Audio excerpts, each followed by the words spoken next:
तो हम फिर से मुंह उठा के आ गए हैं। वेट अ मिनट, हम क्यों आए हैं? अरे हाँ, शोडाउन। तो आज हम एक बार फिर से आ गए हैं एक और वीडियो के साथ, जिसमें हम शोडाउन करेंगे एक एनिमे कैरेक्टर और एक मूवी कैरेक्टर के बीच। अब इस टाइप की वीडियोस में कुछ ज़्यादा ही मज़ा आ रहा था, तो मैंने सोचा कि एक नई सीरीज़ स्टार्ट करते हैं शोडाउन की। तो ये शोडाउन सीरीज़ की सेकंड वीडियो होने वाली है, जिसमें हम शोडाउन करेंगे Attack on Titan anime series के breast Titan beast Titan versus Monsterverse के किंग कॉन्ग के बीच। So let's start. Say, do you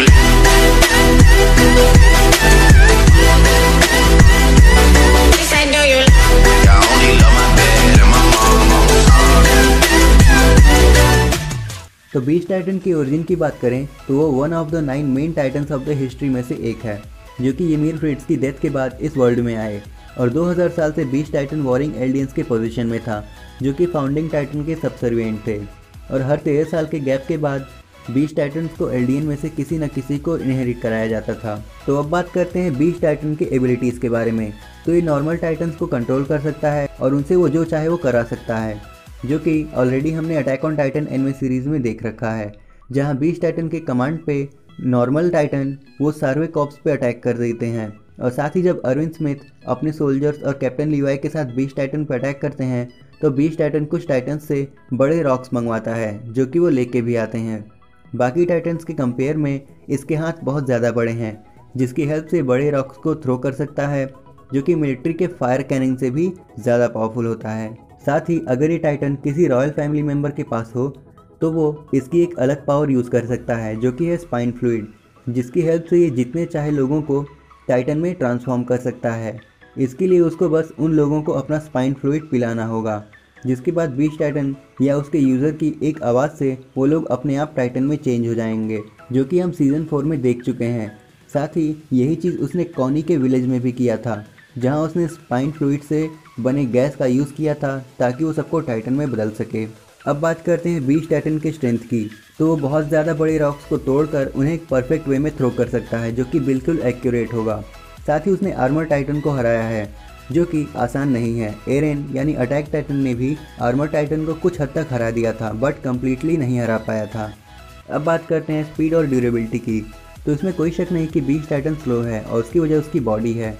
और बीस्ट टाइटन की बॉडी कॉन्ग के कंपेरिजन में लेस ड्यूरेबल है, जहां लीवाई के ब्लेड से उसकी पूरी बॉडी का सैलेड बन गया था। अब हमें अभी तक ये तो नहीं पता चला कि अटैक ऑन टाइटन में सर्वे कॉप्स जो ब्लेड यूज़ करती है वो किस मेटल की बनी है, बट इससे एक बात तो पक्की है कि वो टाइटन्स की हार्ड बॉडी को भी आराम से कट कर देती है। अब बात करते हैं इंटेलिजेंस की। तो बीस्ट टाइटन को एक ह्यूमन कंट्रोल करता है, तो बेशक वो कॉन्ग के कंपेयर में ज़्यादा इंटेलिजेंट होगा। साथ ही बीस्ट टाइटन नॉर्मली बात भी कर सकता है। अब बात करते हैं वेपन्स की। तो बीस्ट टाइटन के पास ज़्यादा वेपन्स नहीं हैं, उसके पास केवल 2 बड़े हाथ हैं, जिनकी हेल्प से वो बड़े रॉक्स को फेंक सकता है और शायद ही क्लोज कॉम्बैट में उसका कुछ यूज़ कर पाए। अब यहाँ बीस्ट टाइटन के पास एक स्पेशल एबिलिटी भी है, जो कि एक स्पेशल एबिलिटी भी है और वीकनेस भी है, जहाँ उसको टोटल 3 चांसेस मिलते हैं कॉन्ग से फाइट करने के लिए, क्योंकि जितने भी 9 टाइटन्स हैं उनके यूज़र्स एक दिन में टोटल 3 बार ही टाइटन फॉर्म में चेंज हो सकते हैं। तो इस तरह बीस्ट टाइटन के पास 3 चांसेस आते हैं कॉन्ग से फाइट करने के लिए। तो अब बात करते हैं साइज़ की। तो कॉन्ग टोटल 355 फीट्स बड़ा है, वहीं बीस्ट टाइटन सिर्फ 55 फीट्स बड़ा है, यानी कि कॉन्ग बीस्ट टाइटन से सीधा 300 फीट्स बड़ा है। तो यहाँ कॉन्ग के पास हाइट का एडवांटेज है। सो कॉन्ग की ओरिजिन की बात करें तो कॉन्ग को 1933 में आई कॉन्ग मूवी में दिखाया गया था, और ये भी अपने टाइम ब्लॉकबस्टर बन गई थी, इसलिए किंग कॉन्ग को भी काफ़ी सारे मीडियाज़ में दिखाया गया था। इसके अलावा कॉन्ग हमें उसकी movie Kong the Skull Island में दिखा था, जहाँ से मॉन्स्टरवर्स की शुरुआत हुई थी। इस मूवी में हमें पता चलता है कि वो अपनी स्पीशीज़ का लास्ट टाइटन बचा है, और फिलहाल उसकी कोई ओरिजिन नहीं बताई गई थी। बट लेजेंडरी स्टूडियो ने, और जिसने इस मूवी को बनाया था, उसने एक कॉमिक रिलीज़ की थी जिसका नाम था the Skull Island birth of Kong. इसमें हमें ये पता चलता है कि कॉन्ग की स्पीशीज़ स्कल आइलैंड पे ही रहती थी, बट एक दिन स्कल क्राउलर आ जाते हैं और कॉन्ग की स्पीशीज़ और स्कल क्राउलर के बीच एक बड़ी फाइट होती है, और सिर्फ 2 कॉन्ग स्पीशीज़ बचते हैं, जो कि मूवी में दिखाए गए कॉन्ग के मम्मी पापा होते हैं। बट वहाँ पे बाकी सारे कॉन्ग स्पीशीज़ मारे जा चुके थे और इन लोगों के हाथ से स्कल आइलैंड चला गया था। बट वो लोग हार नहीं मानते हैं और स्कल क्राउलर से फाइट करते रहते हैं। इस दौरान लेडी कॉन्ग जो कि प्रेग्नेंट थी लेबराइज्ड हो जाती है। कॉन्ग का बर्थ वॉर के टाइम पे ही हुआ था। इस बीच उसके फादर अकेले ही फाइट करते थे, बट कॉन्ग की मम्मी अपने बेबी कॉन्ग को एक केव में छोड़कर कॉन्ग के फादर का साथ देने चली जाती हैं और उसके बाद कॉन्ग अपने पेरेंट्स की डेथ अपनी आंखों के सामने देखता है और ये बहुत पेनफुल सीन था जहां एक छोटा बच्चा अपने पेरेंट्स की डेथ देख ले, वो भी बहुत कम उम्र में।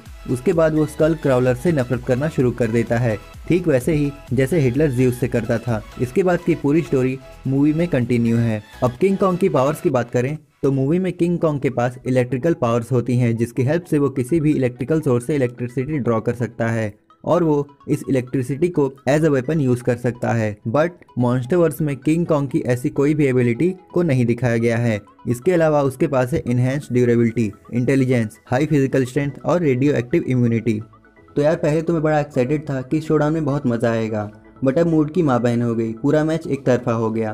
तो इस फाइट का विनर है कॉन्ग, जिसके पास साइज़ और स्ट्रेंथ का बहुत सारा एडवांटेज है। अब रिजल्ट के लिए मैं बस इतना ही कहूँगा। तो ये था मेरा opinion Kong versus beast Titan के बीच के शोडाउन का। अब आप हमें कमेंट करके बता सकते हैं कि इस वीडियो से रिलेटेड आपका क्या ओपिनियन है। अब अगर आप गोकू वर्सेस सुपरमैन के बीच के शोडाउन के बारे में जानना चाहते हैं तो डिस्क्रिप्शन में दी गई वीडियो के लिंक पर क्लिक करके आप चेकआउट कर सकते हैं। अब अगर ये वीडियो आपको पसंद आई हो तो इसे लाइक और शेयर करें और ऐसे कंटेंट्स के लिए हमारे चैनल को सब्सक्राइब करें। तो आज के लिए बस इतना ही, हम जल्दी लौटेंगे एक नए वीडियो के साथ। Till then keep watching super move. सायोनारा।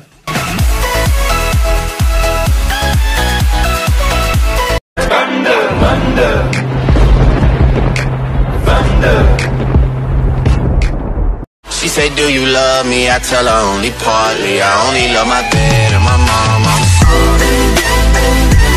She say, do you